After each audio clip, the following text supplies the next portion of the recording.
The Screwtape Letters by C.S. Lewis. Chapter 2. My dear Wormwood, I note with grave displeasure that your patient has become a Christian. Do not indulge the hope that you will escape the usual penalties. Indeed, in your better moments, I trust you would hardly even wish to do so. In the meantime, we must make the best of the situation. There is no need to despair. Hundreds of these adult converts have been reclaimed after a brief sojourn in the enemy's camp and are now with us. All the habits of the patient, both mental and bodily, are still in our favor. One of our great allies at present is the church itself. Do not misunderstand me. I do not mean the church as we see her spread out through all space and time and space, and rooted in eternity, terrible as an army with banners. That, I confess, is a spectacle which makes our boldest tempters uneasy. But fortunately, it is quite invisible to these humans. All your patient sees is the half-finished sham Gothic erection on the new building estate.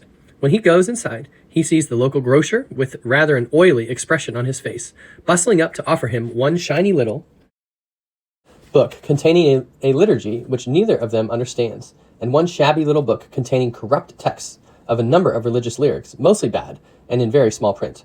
When he gets to his pew and looks round him, he sees just that selection of his neighbors, whom he has hitherto avoided. You want to lean pretty heavily on those neighbors. Make his mind flit to and fro between an expression like the body of Christ and the actual faces in the next pew. It matters very little, of course, what kind of people that next pew really contains. You may know one of them to be a great warrior on the enemy's side. No matter. Your patient, thanks to our Father below, is a fool. Provided that any of those neighbors sing out of tune, or have boots that squeak, or double chins, or odd clothes, the patient will quite easily believe that their religion must therefore be somehow ridiculous. At his present stage, you see, he has an idea of Christians in his mind, which he supposes to be spiritual, but which, in fact, is largely pictorial.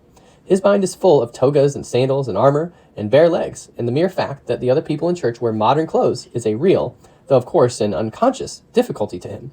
Never let it come to the surface. Never let him ask what he expected them to look like. Keep everything hazy in his mind now, and you will have all eternity wherein to amuse yourself by producing in him the peculiar kind of clarity which hell affords.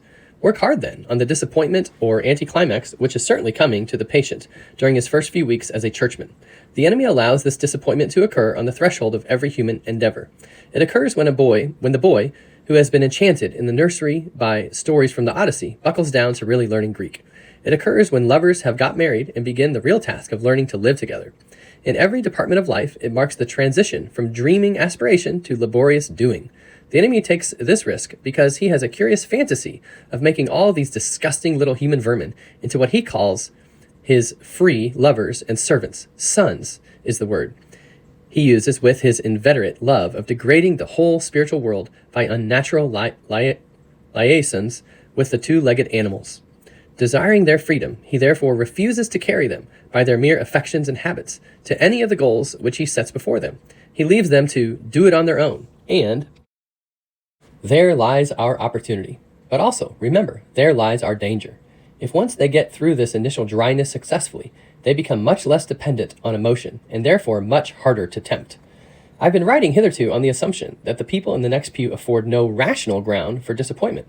Of course, if they do, if the patient knows that the woman with the absurd hat is a fanatical bridge player, or the man with squeaky boots a miser and an extortioner, then your task is so much the easier. All you then have to do is to keep out of his mind the question, if I, being what I am, can consider that I am in some sense a Christian, why should the different vices of those people in the next pew prove that their religion is mere hypocrisy and convention? You may ask whether it is possible to keep such an obvious thought from occurring even to a human mind. It is, Wormwood, it is. Handle him properly, and it simply won't come into his head. He has not been anything like long enough with the enemy to have any real humility yet. What he says, even on his knees, about his own sinfulness is all parrot talk. At bottom, he still believes he has run up a very favorable credit balance in the enemy's ledger by allowing himself to be converted, and thinks that he is showing great humility and condescension in going to church with these smug, commonplace neighbors at all. Keep him in that state of mind as long as you can. Your affectionate uncle, Screwtape.